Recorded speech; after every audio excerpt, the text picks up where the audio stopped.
আসসালামু আলাইকুম প্রিয় দর্শক, দেশে আলোচনা যদি রাজনীতির আলোচনা বলি, এখন আলোচনা আসছে স্থানীয় সরকার নির্বাচন নিয়ে। মানে এই যে বিভিন্ন সিটি কর্পোরেশন, উপজেলা, তারপরে আপনার পৌরসভা, ইউনিয়ন পরিষদ, এইসব নির্বাচন নিয়ে আলোচনা হচ্ছে। এটা আসলে আমার বিবেচনায় আরও অনেক আগেই হওয়া উচিত ছিল, এবং আমি তো মনে করি এমপি সংসদ নির্বাচনের আগেই স্থানীয় সরকার নির্বাচন হওয়া উচিত ছিল। দুটো কারণে উচিত ছিল। প্রথমত, স্থানীয় সরকার নির্বাচনটা ধাপে ধাপে হয়, একবারে বড় করে হয় না। কাজেই ছোট ছোট করে হলে নির্বাচন কমিশনের সক্ষমতাটা আমরা ওখানে বুঝতে পারতাম।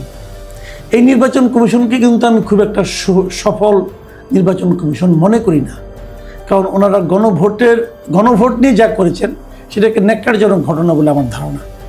যাই হোক, সে আলোচনা অন্যদিন করা যাবে, আগেও বহুবার করেছি। বাট স্থানীয় সরকারটি নিয়ে কথা বলি। তো স্থানীয় সরকার নির্বাচনটা আগেই করা উচিত ছিল, করা হয়নি।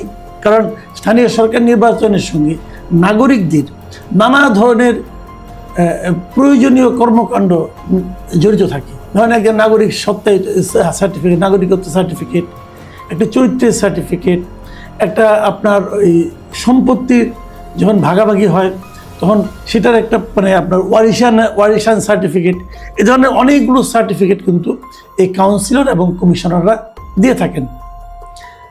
সিটি কর্পোরেশন, ইউনিয়ন পরিষদ অথবা আপনার সিটি পৌরসভা, এগুলোতে এগুলো থাকে। তো সেটা খুব জরুরি। পৃথিবীর যত সভ্য দেশ আছে এবং যে সমস্ত জায়গায় জনগণের আপনার ক্ষমতাটাকে জরুরি গুরুত্বপূর্ণ দেওয়া হয়, সে সমস্ত দেশে কিন্তু স্থানীয় সরকার খুবই শক্তিশালী থাকে। এবং বিভিন্ন এলাকায় আমাদের এখানে যেমন উন্নয়ন কর্মকাণ্ড মানে হলো যে এমপিদের একটা একতন্ত্র, এমপিরাই সেখানে রাজা, এমপিরা যা বলবে তাই হবে। স্থানীয় সরকার শক্তিশালী হলে পরে এমপিদের সেই দৌরাত্ম্যটা থাকে না, এবং সেটা থাকা উচিত নয়। কারণ এমপিরা তো পার্লামেন্ট মেম্বার, তারা স্থানীয় পর্যায়ের উন্নয়নে কেন তাদের ভূমিকা থাকতে হবে? এখানে ভূমিকা থাকবে স্থানীয় সরকারের, যেমন উপজেলার চেয়ারম্যান, পৌরসভার মেয়র, তাদের। এমপিরা মতামত দিতে পারে, এমপিরা কোনো রকম খারাপ হলে পরে জনগণের কথা শুনে তারা সেটা নিয়ে সংসদে তুলতে পারে, আলোচনা করতে পারে। কিন্তু কোনটা কাজটা কাকে দিতে হবে, কী কাজ করতে হবে, এগুলো এমপি দেখার ব্যাপার হওয়া উচিত না বলে আমি মনে করি। যাই হোক, সরকার বিএনপি চায়নি স্থানীয় সরকার, বিএনপি নির্বাচনের পরে চেয়েছে। তারা ভেবেছে নির্বাচনের পরে হলে তাদের সুবিধা হবে। ঠিক আছে, এখন সেভাবেই হয়তো হবে, কিন্তু কবে হবে সেটা বড় কঠিন এই কারণে। এক্ষেত্রে বিএনপির একটা ভূমিকা আমার একদমই পছন্দ হয়নি। সেটা হলো, তারা ক্ষমতায় আসার পর মানে সংসদ নির্বাচনের পরপরই তারা এসে প্রথমে যেটা হলো 2 দফায় দেশের 11টি সিটি কর্পোরেশনে দলীয় ব্যক্তিকে, তাদের দলের ব্যক্তিকে মানে প্রশাসক হিসেবে নিয়োগ দিয়েছে। সাধারণত সিটি কর্পোরেশনে মেয়র না থাকলে পরে ওখানে একজন প্রশাসক হিসেবে নিয়োগ করা হয়, এবং এই প্রশাসক সাধারণত কোনো একজন আমলা মানে আপনার এডিশনাল সেক্রেটারি টাইপের এই লেভেলে কোনো একজন লোক থাকেন। কিন্তু সেগুলো সেরকমই ছিল, তাদের সরিয়ে সব জায়গায় দলীয় লোককে প্রশাসক হিসাবে নিয়োগ করেছে বিএনপি। আমি মনে করি এই কাজটা তারা ঠিক করেনি। এরপর আবার তারা যেটা করেছে সেটা হলো, প্রত্যেকটা জেলা পরিষদের যিনি প্রশাসক হবেন সেখানেও তারা তাদের দলীয় লোককে নিয়োগ দিয়েছে। হয়তো তারা ভেবেছে যে এভাবে স্থানীয় সরকারে তাদের লোক থাকলে পরে যখন নির্বাচনটা হবে তখন এই লোকগুলোর রেজাল্ট ভালো হবে। কিন্তু আমার বিবেচনা, আমার মনে হয় কেন যেন এটা বরং বুমেরাং হয়ে যেতে পারে। বুমেরাং হবে কারণ তারা তো এই অল্প সময়ে 1-1.5 বছরে অথবা 6 মাসে তারা তো তেমন কোনো কাজ দেখাতে পারবে না। যদি কাজ দেখাতে না পারে তাহলে তাদের ভোট আরও কমবে। কাজে এটা কেন বিএনপি করেছে আমি বলতে পারবো না, কিন্তু সেটাও কথা না। কথা হলো নির্বাচনটা হতে যাচ্ছে, এবং এই নির্বাচনটা কবে হবে ধারণা করা হয় এই বছর ডিসেম্বরে অথবা ওই সময় আশেপাশে হবে নির্বাচন। মানে তারা ক্ষমতায় আসা 7-8 মাস অথবা 6 মাস পর থেকে হয়তো হবে। কিন্তু আজকে এই আলোচনাটা করলাম এই কারণে যে জামাতে ইসলাম যেমন তাদের এমপি নির্বাচনের অনেক আগেই তাদের প্রার্থী তালিকা তৈরি করে ফেলেছিল, যে কোথায় কে প্রার্থী হবে তারা নিজেরা ঠিক করে ফেলেছিল। এক্ষেত্রেও তারা কিন্তু তাদের সিটি কর্পোরেশনের মেয়র কারা হবেন সেটা তারা ঠিক করে ফেলেছে। আমি এই জায়গায় এসে একটু জামাতের প্রশংসাই করতে চাই। আমি চাই এই কারণে, দেখেন এই যে মহিলা এমপি নির্বাচন হলো, বিএনপি থেকে তারা নির্বাচন করেছে, যে বিএনপি থেকে যে মহিলা এমপিগুলি হয়েছে ওদের জন্য আপনি ভাবেন প্রায় 1,500-2,000-এর মতো লোক কিন্তু আবেদন করেছে। মানে এত বিশাল লোক থেকে বিএনপিকে বেছে নিতে হয়েছে যে তারা কাকে মহিলা এমপি বানাবে, এবং এটা নিয়ে ধাক্কাধাক্কি, ধরাধরি, এরে ধরে তারে ধরে নানা রকম, এটা নিয়ে নানা রকম স্ক্যান্ডালও হয়েছে, কিন্তু যা কখনোই বিএনপি করে না এমন লোকও কিন্তু মহিলা এমপি হয়ে গেছেন। যারা মহিলা এমপি হওয়ার জন্য অনেক দিন ধরে আশায় ছিলেন তারা হতাশ হয়েছেন, যারা দীর্ঘদিন ধরে রাজনীতি করেছেন, অনেক ত্যাগ স্বীকার করেছেন, তারা হতাশ হয়েছেন। কিন্তু এর বিপরীতে দেখেন জামাত কি করেছে। জামাতের কারা মহিলা এমপি হবেন এটা নিয়ে কোনো আলোচনা নাই, জামাতের মহিলা এমপিদের কোনো আবেদন করতে হয় নাই, কোনো কিছু করে জামাত তার কমিটি বসে তারা ঠিক করে দিয়েছেন যে কারা কারা মহিলা এমপি হবেন। এটা নিয়ে কোনো বাদ প্রতিবাদ নাই, কেউ দল ছেড়ে চলে যায় নাই, কেউ অভিমান করে দুইটা কথা বলে নাই।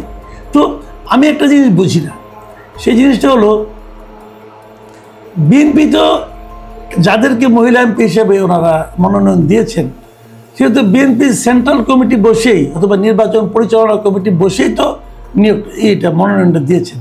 তারা যদি জানেনি কাকে মনোনয়ন দিবেন তাহলে সবার কাছ থেকে আবার ওই 50,000 টাকা 52,000 টাকা নিয়ে আবেদন করতে বলা কেন? এটা কি ফান্ড সংগ্রহের একটা পদ্ধতি? এটা খুব প্রয়োজনীয় ছিল কি?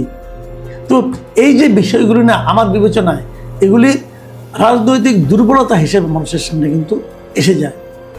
আমি এই জন্যই এর সঙ্গে আমি জামাতে ইসলামী তুলনা করলাম যে জামাতে ইসলামের প্রার্থী দিয়ে কিন্তু কোনো হইচই হয় না, তাদের মধ্যে বলে না একটা পোস্টের জন্য তাদের এখানে 20 জন 10 জন কিন্তু প্রার্থী আসে না, মনোনয়নপত্র কেনারও কোনো ঝামেলা থাকে না, তারা নিজেরাই ঠিক করে যে আমরা কাকে দেব কাকে দেব না। সবাইকে আমরা চিনি, দলের জন্য কার কি ভূমিকা আছে তাদেরকে তারা মনোনয়ন দিয়ে দেয়। এক্ষেত্রেও এই যে সামনে স্থানীয় সরকার নির্বাচন হবে, তারা কিন্তু সিটি কর্পোরেশনগুলোতে কাদের কাদের নিয়োগ দিবে, এই মনোনয়ন দিবে সেটা তারা এরই মধ্যে ঠিক করে ফেলেছে। আমরা প্রথম জানতাম যে ঢাকা দক্ষিণে সাদিক কায়েমকে দেওয়া হবে, সেটা তো ঠিকই আছে। সাদিক কায়েম ঢাকা বিশ্ববিদ্যালয়ের ভিপি, এবং বলা হচ্ছে যখন নির্বাচনটা হবে গত বছর 25শে কিন্তু সেপ্টেম্বরে ইলেকশনটা হয়েছিল, তার মানে ডাকসুর মেয়াদ তো 1 বছর, তাহলে 26শে সেপ্টেম্বরে মেয়াদ শেষ হয়ে যাবে, তার ছাত্রত্ব শেষ হবে, তো তাকে দেওয়া যাবে।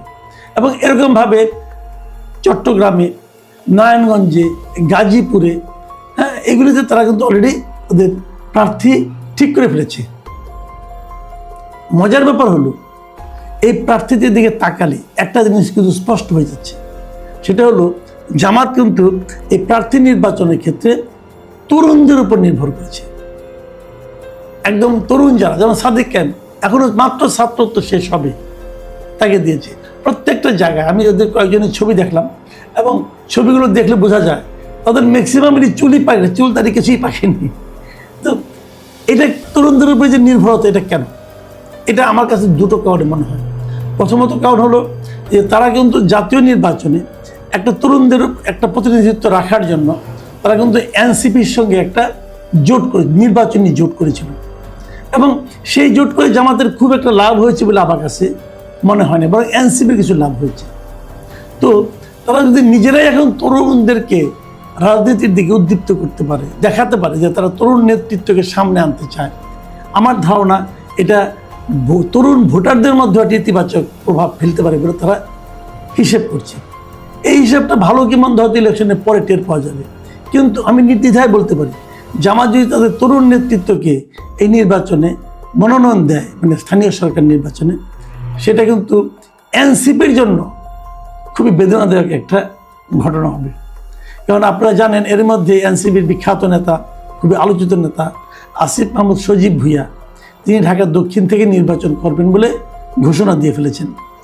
যদি সেখানে সাদিক কায়েমও নির্বাচন করে, তাহলে উনি যে ঘোষণাটা দিয়েছিলেন যে তরুণ ভোটারদের কথা মাথায় রেখে, সেটা কিন্তু ভাগ হয়ে যাবে, এবং সেই ভাগ হলে জামাতকে ছাড়া নির্বাচন করে এনসিপি আদৌ কোনো আসন পাবে কিনা এটা নিয়ে আমার ব্যাপক সন্দেহ আছে। এবং আমার তো মনে হয় যে এই নির্বাচনটা আসলে এনসিপির এককভাবে কি পরিমাণ শক্তি আছে তার একটা বড় পরীক্ষা হয়ে যাবে। এবং সেই পরীক্ষা দেখে কীভাবে আমি যাই না, কারণ এনসিপি আবার এরই মধ্যে কিন্তু ব্যাপক প্রস্তুতিও নিয়েছে যে তারা প্রমাণ করতে চাচ্ছে তারা একা পারবে। কিন্তু এনসিপির অধিকাংশ নেতাদের আমার মনে হয় যারা বিশেষ করে যারা নাকি ইলেকশন করতে চান তাদের মধ্যে একটা আকাঙ্ক্ষা আছে যেন তারা জামাতের সঙ্গে মিলে জোটবদ্ধভাবে করতে পারেন। এবং বিভিন্ন পত্রিকা যা পড়লাম আমি, সেখানে জামাতের নেতৃবৃন্দের বক্তব্য হলো তারাও এবার দেখতে চান যে তারা একা একা কত দূর যেতে পারেন। কারণ বিগত নির্বাচনে জামাত অনেক ভোট পেয়েছে, সেই ভোট পাওয়ার কারণে তাদের মধ্যে আত্মবিশ্বাস তৈরি হয়েছে, হয়তো আগামী স্থানীয় সরকার নির্বাচনে তারা খুব ভালো করবে।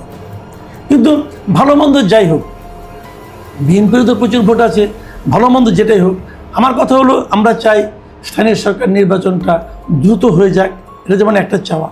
আবার দ্বিতীয়ত চাই যে জামাত যেরকম কোনো রকম হইচই ছাড়া নিজেদের সাংগঠনিক দক্ষতার পরিচয় দেওয়ার মাধ্যমে নিজেদের প্রার্থী নীরবে নির্বাচন করতে পেরেছেন, মনোনয়ন ঠিক করতে পেরেছেন, আমরা চাই যে বিএনপি তো সেরকম কিছু একটা হোক।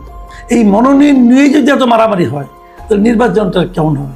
মনোনয়ন নিয়ে মারামারি হওয়ার অর্থ হলো নিজের দলেরই আরেকজন প্রার্থীকে বিদ্রোহী প্রার্থী হিসাবে কিন্তু একভাবে দাঁড়ানোর জন্য প্ররোচনা দেওয়া। সেটা নিয়ে দলীয়